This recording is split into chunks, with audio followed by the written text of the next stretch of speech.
भगवंत आपल्यात यायला सर्व कर्मे चांगल्या प्रकारे केली तरी ती भगवंतार्पण बुद्धीने करावी. व्यवहार सोडू नये, प्रयत्नही कसून करावा, परंतु त्याबरोबर मन भगवंताकडे कसे लागेल इकडे लक्ष द्यावे. आपण प्रपंचाची जितकी काळजी घेतो तितकी जरी देवाची घेतली तरी खूप होईल. आपण किती परस्वाधीन आहोत हे आजारी पडलो म्हणजे समजते. तेव्हा आपल्या हातात किती सत्ता आहे हे ओळखून राहावे.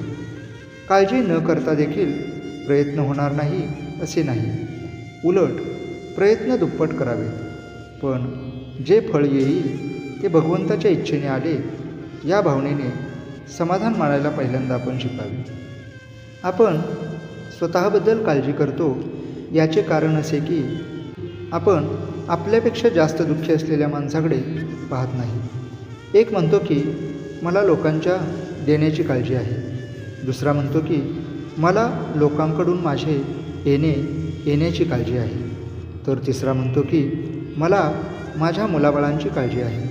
पण काळजीच्या या सर्व घोटाळ्यामध्ये आपली स्वतःची काळजी कोणालाच नाही. मागल्या आठवणींनी आणि उद्याच्या भीतीने आपण काळजी करीत बसतो.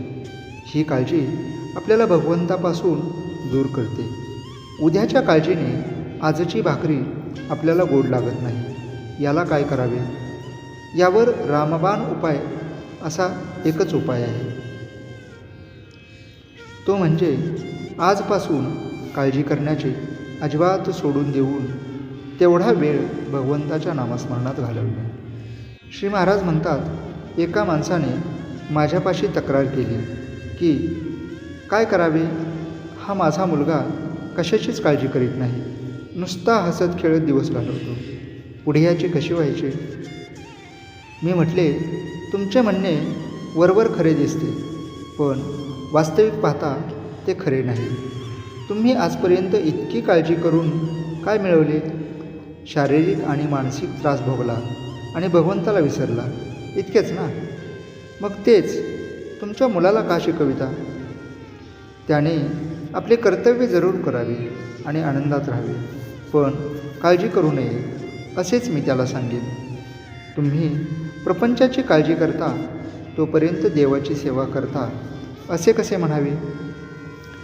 असले तर असू दे आणि नसले तर नसू दे, अशा मनाच्या अवस्थेत जो राहील त्यालाच काळजी सुटेल.